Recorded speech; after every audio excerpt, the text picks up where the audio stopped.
Probably all of us would have voted for that, wouldn't we? I mean, who can be against that?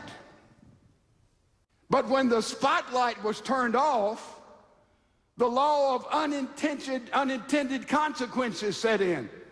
Though we were very pious, saying we're not going to buy goods that are made by children in sweatshops way in the Far East, UNICEF came in and did a study, and 2 years later, they discovered over 35 children. By the way, why were those children in those sweatshops?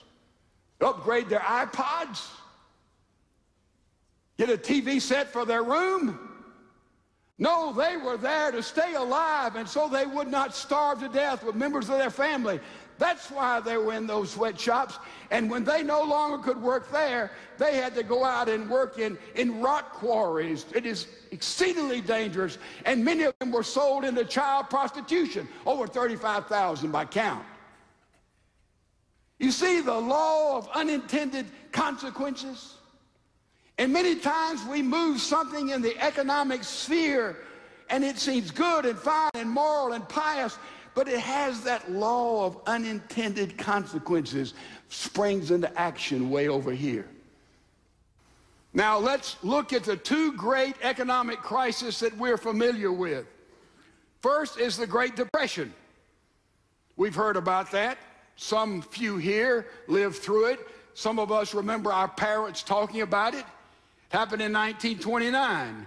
Now follow me carefully. The problem in 1929 was a lack of liquidity. The money was squeezed. There were no money available. In 1929, it may have been a good idea for the government to do some bailout program because money needed to be brought into circulation. They did the very opposite in 1921. They took money out of circulation. The feds did not print money. In 2008, the problem was not a lack of money. The problem was not a lack of liquidity. The problem was debt.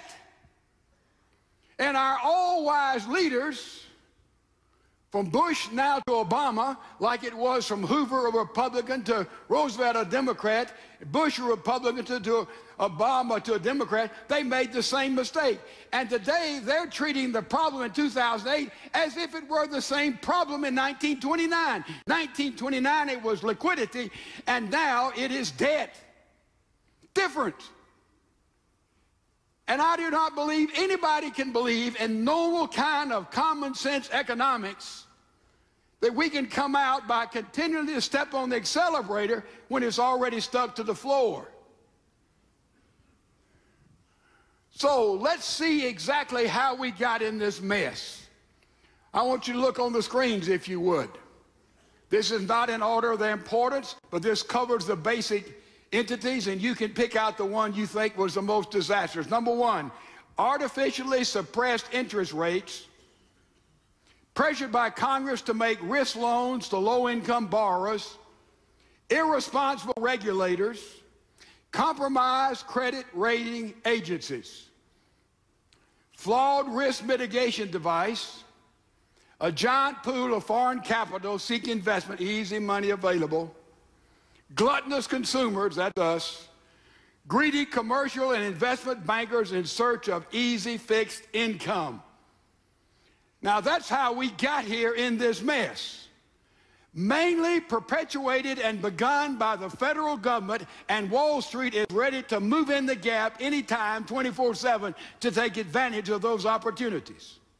Now, where are we today? Let's see what's happened to us. Here it is.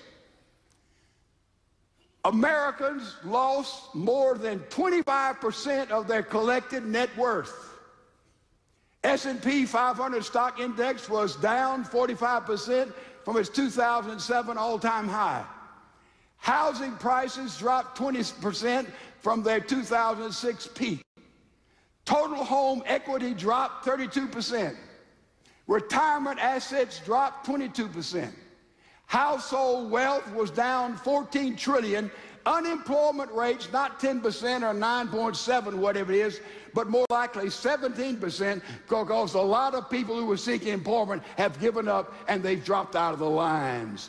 That's where we are today. Brought on primarily by our government trying to interfere in a free market system, taking down regulations that should have been there, and then interfering with mine and your money.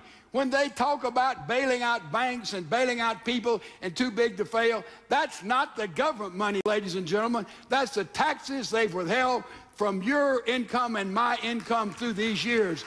Don't forget that.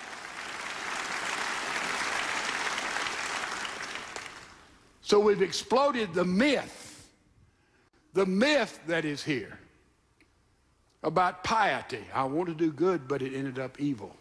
And then there is the greed myth. The idea that greed is synonymous with capitalism, and it is not. Ayn Rand, who wrote Atlas Shrugged, she was an atheist. She said you can't be a capitalist and be a Christian because Christianity is altruistic, it is giving, and capitalism is all about getting. She's absolutely wrong about that. Totally wrong about that. So we have to understand there is this greed myth that we are greedy. We don't see that in the parable that Jesus told about. They were honored when they used the gifts that they had. If the man who'd been given one talent, $1,000, had used it, I'll tell you, it'd have been a different kind of situation there. God wants us to use what we have. It doesn't make any difference. What you have or I have, we use opportunity, we use talents, we use gifts. If I have the ability to sing, I need to sing. If I have the ability to do whatever, I need to use it. That's the basic given principle. So we have to do away with the pious myth about capitalism. Oh, because the law of unintended consequences set in so many times when we deviate from it. We have to do with a myth about greed. Capitalism all about greed. It is not. It is not. And then there's the myth about the win-lose attitude of capitalism. Now, the communists and the socialists have taught us this. If I had up here a pecan pie, I love pecan pie. And I'm going to divide this pecan pie with everybody in the room. I'm going to slice it up where everybody has the same size of pie. But I like pecan pie so much, I'm cutting out a bigger slice for me. And if I cut out a bigger slice for me, everybody here is going to get a smaller piece. You see, I'm going to win more and you're going to get less. That's socialism. Somebody succeeds, somebody fails. Somebody gets money, somebody loses money. That's their theory, right? Win, lose. Capitalism is win-win. A man who styled my hair is present here today for 25, almost 30 years. And if I go see him and I give him $20 for a haircut, he uses his skill, he cuts my hair, and I look better. He gets $20 for his skill and for his services, and I get to look better. Did anybody lose? I won. I got a haircut. He won. He got the money for the skill, the talent he has to make me look good. That's a win-win situation. That is capitalism in action in miniature, because the idea that, well, here's the economic system, it has a one-size pie economic system. It grows larger and larger and larger. That's the spirit of capitalism. And if someone gets a big piece here, the rest of us get other big pieces in a market, in a free enterprise system that is growing. That is capitalism, and that is what America has been about economically since our foundation, under the Constitution. You see it? It's not win-lose, it is win-win. Now, a biblical worldview. How do we get there? First of all, I think we have to deal with the federal government. We, the people, need to get back so much that has been taken from us slowly by bigger and bigger and bigger and bigger government, at least since 1968. Now, some of us have the idea that self-interest is selfishness. That's not true.